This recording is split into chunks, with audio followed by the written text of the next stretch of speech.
I have said enough in answer to the charge of Meletus. Any elaborate defense is unnecessary. But I know only too well how many are the enmities which I have incurred, and this is what will be my destruction if I am destroyed. Not Meletus, nor yet Anytus, but the envy and detraction of the world, which has been the death of many good men, and will probably be the death of many more. There is no danger of my being the last of them. Someone will say, "And are you not ashamed, Socrates, of a course of life which is likely to bring you to an untimely end?" To him I may fairly answer, "There you are mistaken. A man who is good for anything ought not to calculate the chance of living or dying. He ought only to consider whether in doing anything he is doing right or wrong, acting the part of a good man or of a bad. Whereas, upon your view, the heroes who fell at Troy were not good for much, and the son of Thetis, above all, who altogether despised danger in comparison with disgrace. And when he was so eager to slay Hector, his goddess mother said to him that if he avenged his companion Patroclus and slew Hector, he would die himself. Fate, she said, in these or the like words, waits for you next after Hector. He, receiving this warning, utterly despised danger and death, and instead of fearing them, feared rather to live in dishonor, and not to avenge his friend. Let me die forthwith, he replies, and be avenged of my enemy, rather than abide here by the beaked ships, a laughing-stock and a burden of the earth. Had Achilles any thought of death and danger? For wherever a man's place is, whether the place which he has chosen, or that in which he has been placed by a commander, there he ought to remain in the hour of danger. He should not think of death, or of anything but of disgrace. And this, O men of Athens, is a true saying. Strange indeed would be my conduct, O men of Athens, if I, who, when I was ordered by the generals whom you chose to command me at Potidaea, and Amphipolis, and Delium, remain where they placed me, like any other man, facing death, if now, when, as I conceive and imagine, God orders me to fulfill the philosopher's mission of searching into myself and other men, I were to desert my post through fear of death, or any other fear, that would indeed be strange, and I might justly be arraigned in court for denying the existence of the gods, if I disobeyed the oracle because I was afraid of death, fancying that I was wise when I was not wise. For the fear of death is indeed the pretense of wisdom, and not real wisdom, but being a pretense of knowing the unknown, and no one knows whether death, which men in their fear apprehend to be the greatest evil, may not be the greatest good. Is not this ignorance of a disgraceful sort the ignorance which is the conceit that man knows what he does not know? And in this respect only I believe myself to differ from men in general, and may perhaps claim to be wiser than they are, that whereas I know but little of the world below, I do not suppose that I know, but I do know that injustice and disobedience to a better, whether God or man, is evil and dishonorable, and I will never fear or avoid a possible good rather than a certain evil. And therefore, if you let me go now, and are not convinced by Anytus, who said that since I had been prosecuted I must be put to death, or if not, that I ought never to have been prosecuted at all, and that if I escape now, your sons will all be utterly ruined by listening to my words. If you say to me, Socrates, this time we will not mind Anytus, and you shall be let off, but upon one condition, that you are not to inquire and speculate in this way any more, and that if you are caught doing so again, you shall die. If this was the condition on which you let me go, I should reply, Men of Athens, I honor and love you, but I shall obey God rather than you.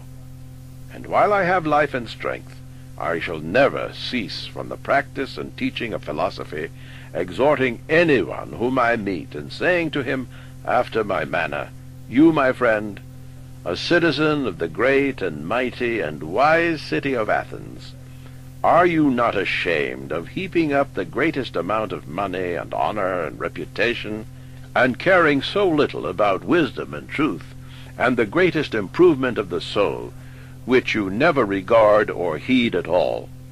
And if the person with whom I am arguing says, Yes, but I do care, then I do not leave him or let him go at once, but I proceed to interrogate and examine and cross-examine him, and if I think that he has no virtue in him, but only says that he has, I reproach him with undervaluing the greater and overvaluing the less. And I shall repeat the same words to everyone whom I meet, young and old, citizen and alien, but especially to the citizens, inasmuch as they are my brethren. For know that this is the command of God, and I believe that no greater good has ever happened in the state than my service to the God. For I do nothing but go about persuading you all, old and young alike, not to take thought for your persons or your properties, but first and chiefly to care about the greatest improvement of the soul.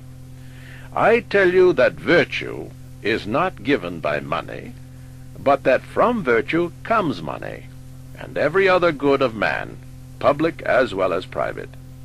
This is my teaching, and if this is the doctrine which corrupts the youth, I am a mischievous person.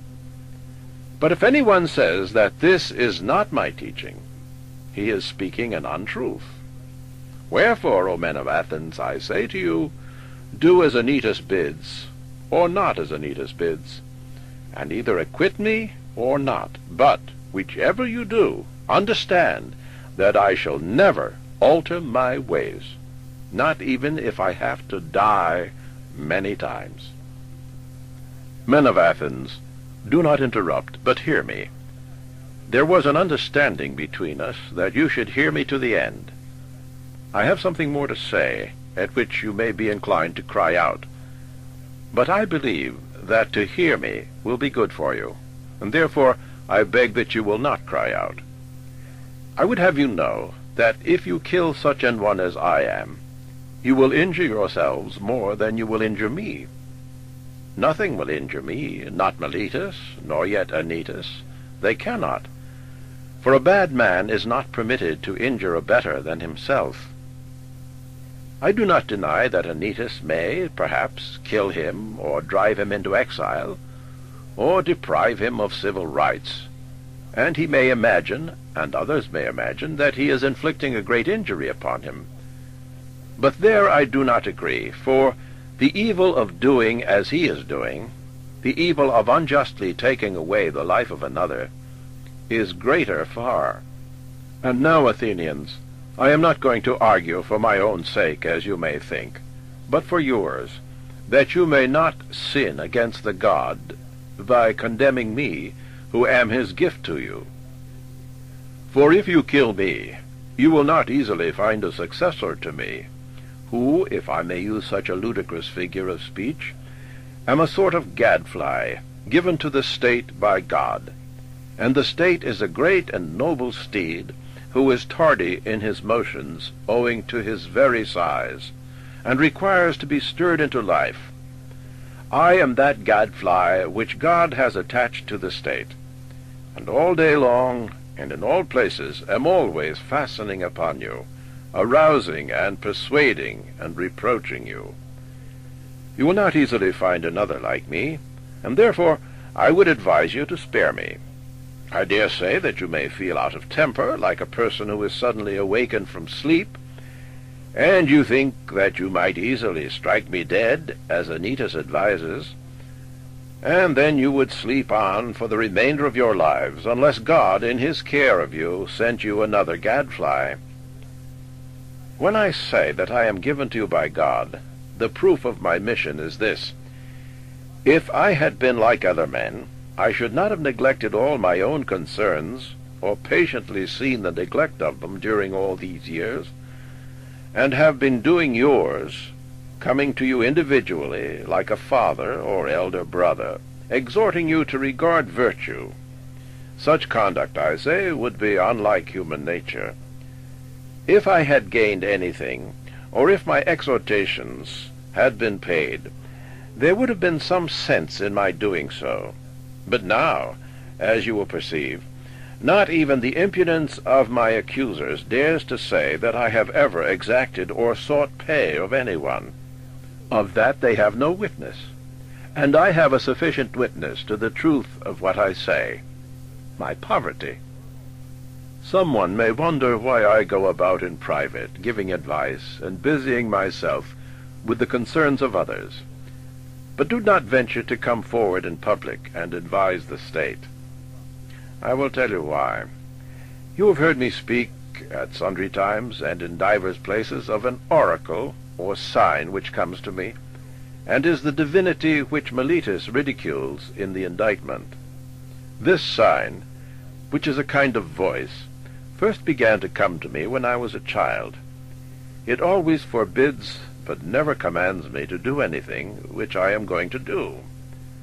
This is what deters me from being a politician, and rightly, as I think, for I am certain, O men of Athens, that if I had engaged in politics, I should have perished long ago, and done no good either to you or to myself.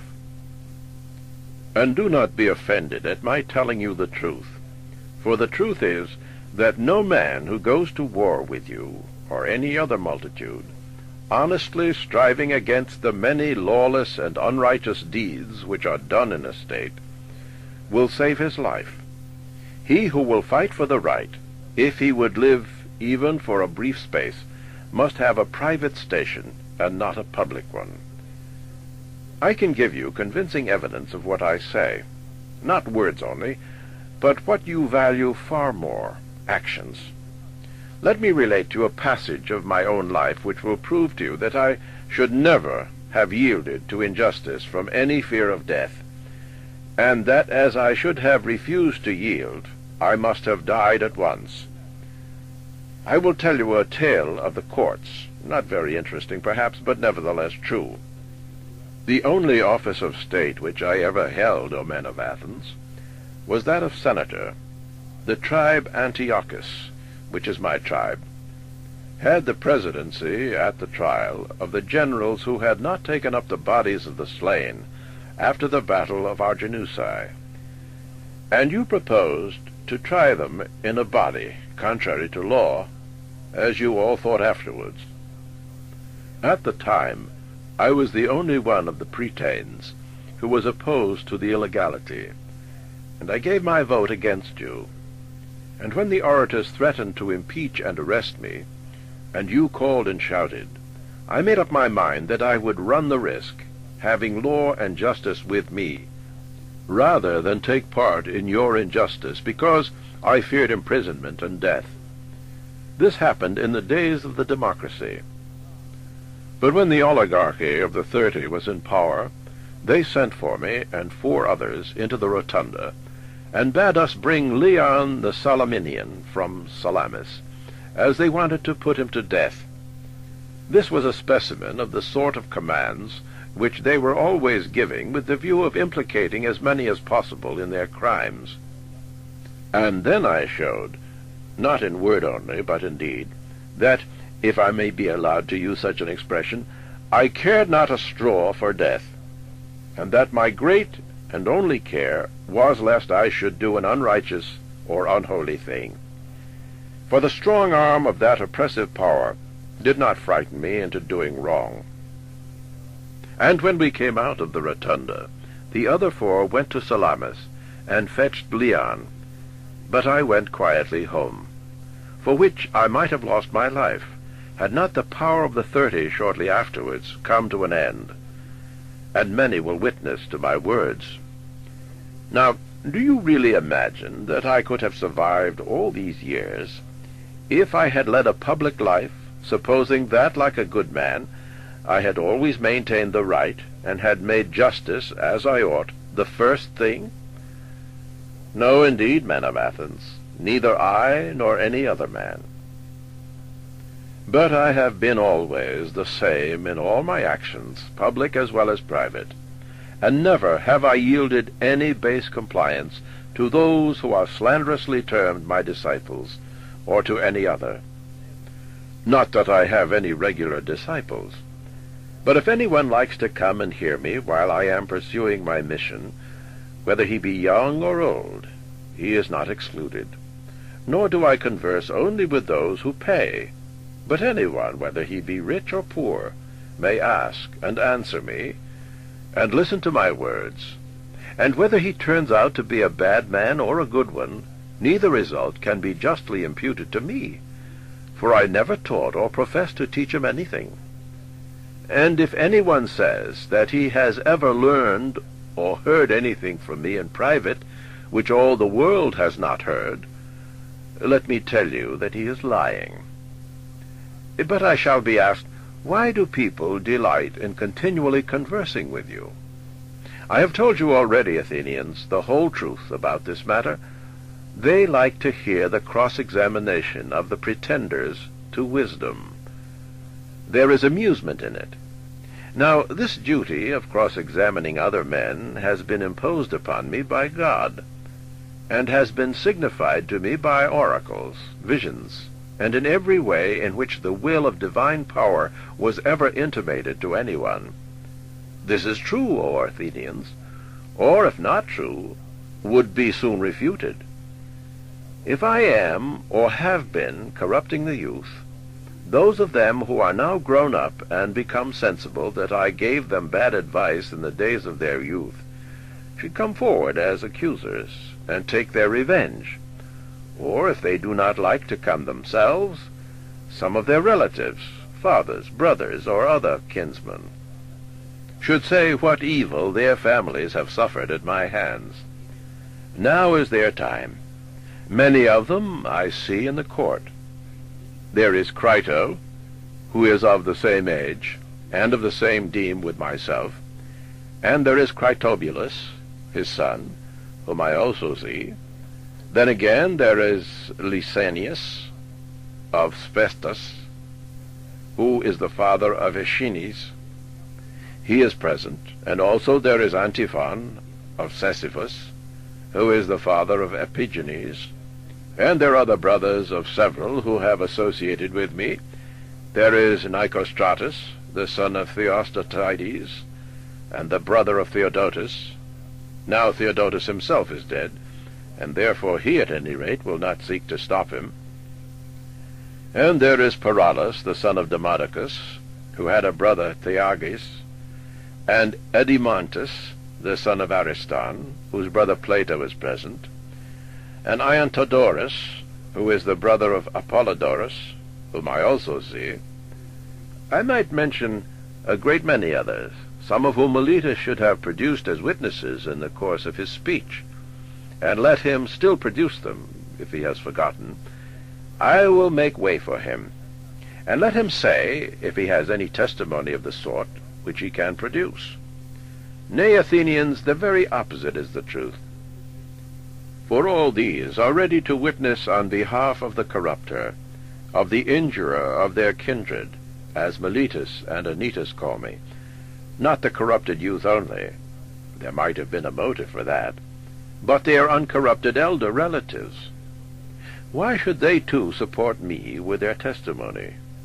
Why, indeed, except for the sake of truth and justice, and because they know that I am speaking the truth, and that Meletus is a liar. Well, Athenians, this and the like of this is all the defense which I have to offer. Yet a word more. Perhaps there may be someone who is offended at me when he calls to mind how he himself, on a similar or even a less serious occasion, prayed and entreated the judges with many tears, and how he produced his children in court, which was a moving spectacle, together with a host of relations and friends, whereas I, who am probably in danger of my life, will do none of these things. The contrast may occur to his mind, and he may be set against me, and vote in anger because he is displeased at me on this account. Now if there be such a person among you, mind, I do not say that there is, to him I may fairly reply, my friend, I am a man, and like other men, a creature of flesh and blood, and not of wood or stone, as Homer says. And I have a family, yes, and sons, O Athenians, 3 in number, 1 almost a man, and 2 others who are still young, and yet I will not bring any of them hither in order to petition you for an acquittal. And why not? Not from any self-assertion or want of respect for you. Whether I am or am not afraid of death is another question, of which I will not now speak. But having regard to public opinion, I feel that such conduct would be discreditable to myself, and to you, and to the whole state. One who has reached my years, and who has a name for wisdom, ought not to demean himself. Whether this opinion of me be deserved or not, at any rate, the world has decided that Socrates is in some way superior to other men. And if those among you who are said to be superior in wisdom and courage, and any other virtue, demean themselves in this way, how shameful is their conduct! I have seen men of reputation, when they have been condemned, behaving in the strangest manner. They seemed to fancy that they were going to suffer something dreadful if they died, and that they could be immortal if only allowed them to live. And I think that such are a dishonor to the state, and that any stranger coming in would have said of them that the most eminent men of Athens, to whom the Athenians themselves give honor and command, are no better than women. And I say that these things ought not to be done by those of us who have a reputation, and if they are done, you ought not to permit them. You ought rather to show that you are far more disposed to condemn the man who gets up a doleful scene and makes the city ridiculous, than him who holds his peace. But setting aside the question of public opinion, there seems to be something wrong in asking a favor of a judge, and thus procuring an acquittal instead of informing and convincing him. For his duty is not to make a present of justice, but to give judgment. And he has sworn that he will judge according to the laws, and not according to his own good pleasure. And we ought not to encourage you, nor should you allow yourself to be encouraged in this habit of perjury. There can be no piety in that. Do not then require me to do what I consider dishonorable and impious and wrong, especially now that I am being tried for impiety on the indictment of Miletus. For if, O men of Athens, by force of persuasion and entreaty, I could overpower your oaths, then I should be teaching you to believe that there are no gods, and in defending should simply convict myself of the charge of not believing in them. But that is not so, far otherwise. For I do believe that there are gods, and in a sense higher than that in which any of my accusers believe in them. And to you and to God I commit my cause, to be determined by you as is best for you and me.